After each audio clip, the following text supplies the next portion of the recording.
ನಮಸ್ತೆ ನನ್ನ ಪ್ರೀತಿಯ ಸ್ನೇಹಿತರೆ, ಎಲ್ಲರಿಗೂ ಕೃಷ್ಣ ಅಮ್ಮ ವ್ಲಾಗ್ಸ್ಗೆ ಸ್ವಾಗತ. ಇವತ್ತು ನಮ್ಮ ಮನೇಲಿ ಸಂಕ್ರಾಂತಿ ಹಬ್ಬ ಹೇಗೆ ಮಾಡಿದ್ವಿ ಅಂತ ನೋಡೋಣ.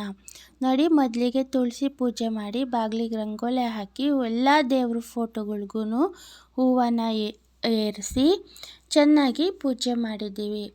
ಎಲ್ಲ ದೇವರಿಗೂ ಹೂವನ್ನು ಇಟ್ಟಿದ್ದೀವಿ. ಗಣೇಶನಿಗೆ, ರಾಘವೇಂದ್ರಂಗೆ, ಸಾಯಿಬಾಬಾಗೆ.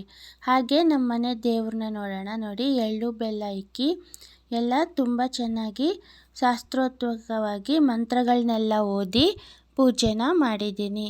ಎಲ್ಲ ದೇವರಿಗೂ ಹೂವು ಹಾಕಿ ಪೂಜೆನ ಮಾಡಿದ್ದೀನಿ. ತುಂಬ ಚೆನ್ನಾಗಿ ಬಂದಿತ್ತು ಪೂಜೆ. ಇವಾಗ ಪೊಂಗಲ್ ನೈವೇದ್ಯ ಮಾಡೋದಕ್ಕೆ ಏನೇನು ಬೇಕು ಅಂದರೆ 1 ಕಪ್ ಅಕ್ಕಿ ಬೇಳೆ ತೊಗೋಬೇಕು. ಮತ್ತು ಹೆಸರು ಬೇಳೆನ ಹುರ್ಕೊಂಡು, ಹೆಸರು ಬೇಳೆ ಮತ್ತು ಅಕ್ಕಿನ ಚೆನ್ನಾಗಿ ತೊಳ್ಕೊಂಡು ಬೇಯಿಸಿಟ್ಕೋಬೇಕು ಕುಕ್ಕರಲ್ಲಿ.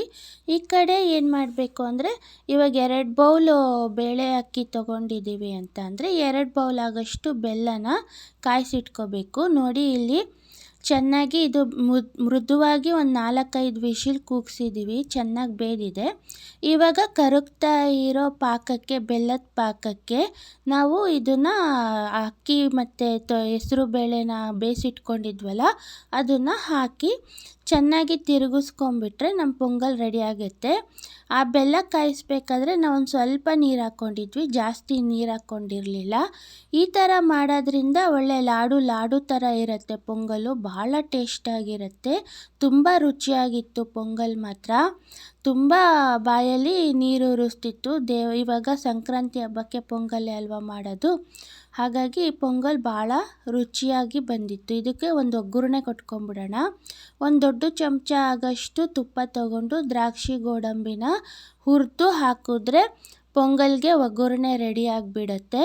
ನೋಡಿ, ಇದಕ್ಕೆ ನಾವು ಒಗ್ಗರಣೆ ಹಾಕ್ತಾಯಿದ್ದೀವಿ, ದ್ರಾಕ್ಷಿ ಗೋಡಂಬಿ ಒಗ್ಗರಣೆ ತುಪ್ಪದಲ್ಲಿ. ಇದಾದಮೇಲೆ ಒಂದು ಚಿಟಿಕೆ ಅಷ್ಟು ಏಲಕ್ಕಿ ಪುಡಿ ಉದುರಿಸ್ಬಿಟ್ರೆ ಪೊಂಗಲ್ ರೆಡಿ ಆಗಿಬಿಡುತ್ತೆ. ಭಾಳ ರುಚಿಯಾಗಿ ಬಂದಿತ್ತು, ತುಂಬ ಚೆನ್ನಾಗಿ ಬಂದಿತ್ತು. ಒಂದೊಂದು ತುತ್ತೂ ಕೂಡ ಅಮೃತದ ಸಮವಾಗಿತ್ತು.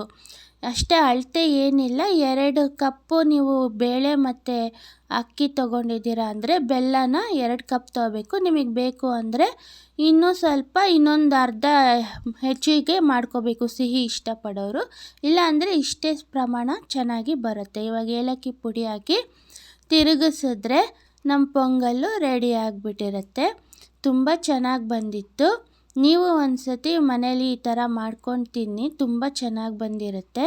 ನೋಡಿ, ಈ ಪ್ರಸಾದನ ನಾನು ದೇವರಿಗೆ ನೈವೇದ್ಯ ಮಾಡಿದ್ದೀನಿ. ಪೊಂಗಲ್ ಪ್ರಸಾದನ ನಾವು ಯಾವುದನ್ನು ದೇವ್ರಿಗೆ ನೈವೇದ್ಯ ಮಾಡಿ ಸ್ವೀಕಾರ ಮಾಡಬೇಕು. ಜೊತೆಗೆ ನಾವಿವತ್ತು ಏನು ಮಾಡ್ಕೊಂಡ್ವಿ ಅಂತಂದರೆ ಎಲ್ಲ ಕಾಳುಗಳ್ನ ಹಾಕಿ ಒಂದು ಕೂರ್ಮ ಸಾಗು ಮಾಡ್ಕೊಂಡ್ವಿ. 1 ಕಪ್ ಬಟಾಣಿ, 1 ಕಪ್ ಕಡಲೆ ಬೀಜ, ಮತ್ತು ನವಿಲುಕೋಸು, 1 ಕಪ್ ಬೀನ್ಸು, 1 ಕಪ್ ಕ್ಯಾರೆಟು, ನೋಡಿ 1 ಕಪ್ ಬೀನ್ಸು, 1 ಕಪ್ಪು ಅವರೆಕಾಳು, ಹಾಗೆ ಮೊಳಕೆ ಬಂದಿರತಕ್ಕಂಥ ಹೆಸರು ಕಾಳು ಮತ್ತು ಕಡಲೆಕಾಳು, ಆಮೇಲೆ ಒಂದು ಗಡ್ಡೆ ಆಲೂಗಡ್ಡೆ, ಆಮೇಲೆ ಒಂದು ಈರುಳ್ಳಿ ಸ್ವಲ್ಪ, ಟೊಮೊಟೊ ಸ್ವಲ್ಪ, ಆಮೇಲೆ ಏನು ತೊಗೊಂಡಿದ್ದೀವಿ, ಒಗ್ಗರಣೆಗೆ ಸ್ವಲ್ಪ ಬೆಣ್ಣೆ, ಆಮೇಲೆ ಮರಗೆಣಸು ಕೂಡ ತೊಗೊಂಡಿದ್ದೀವಿ ಒಂದು ಸ್ವಲ್ಪ. ಎಲ್ಲ ಒಂದೊಂದು ಇಡೀ ಎಲ್ಲ ತರಕಾರಿ ಹಾಕಿ ಮಾಡ್ತಿದ್ದೀವಿ. ಮತ್ತು ಮಸಾಲೆನ ರುಬ್ಬಿಟ್ಕೊಂಡ್ಬಿಟ್ಟಿದ್ದೀವಿ ಆಗಲೇ. ಕೊಬ್ಬರಿ, ಆಮೇಲೆ ಈರುಳ್ಳಿ, ಬೆಳ್ಳುಳ್ಳಿ, ಶುಂಠಿ ಮತ್ತು ಖಾರದ ಪುಡಿ ಎಲ್ಲ ಹಾಕಿ ಚೆನ್ನಾಗಿ ರುಬ್ಬಿಟ್ಕೊಂಡಿದ್ದೀವಿ.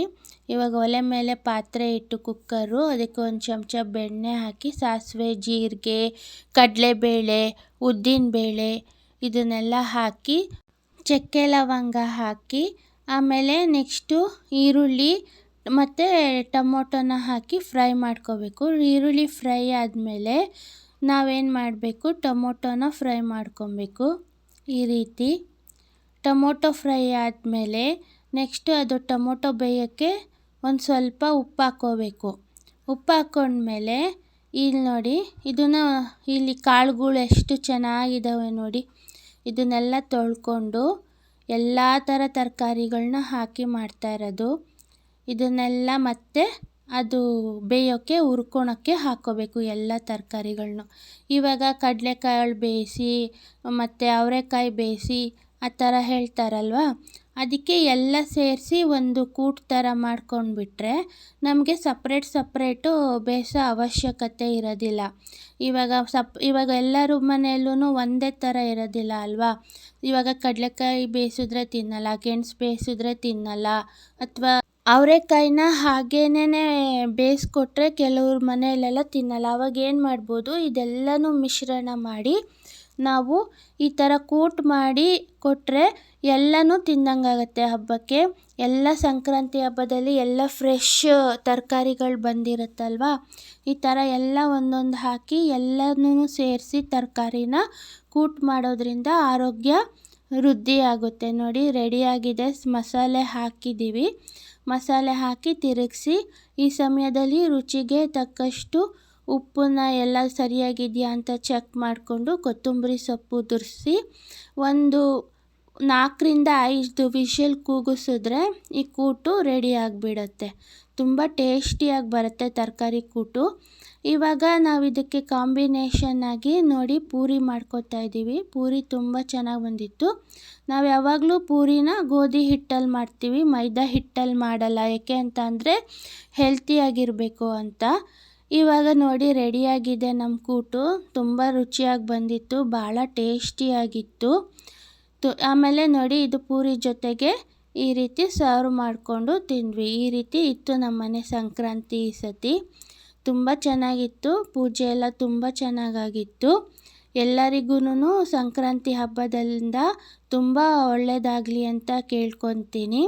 ಹಾಗೆ ನೀವು ನಮ್ಮ ಕೃಷ್ಣ ಅಮ್ಮ ವ್ಲಾಗ್ಸಿಗೆ ಒಂದು ಲೈಕ್ ಮಾಡಿ, ಶೇರ್ ಮಾಡಿ, ಮತ್ತು ಪ್ಲೀಸ್ ಒಂದು ಸಬ್ಸ್ಕ್ರೈಬ್ ಬಟನ್ ಒತ್ತಿ ನನ್ನ ಚಾನಲ್ಗೆ ಒಂದು ಸಪೋರ್ಟ್ ಮಾಡಿ.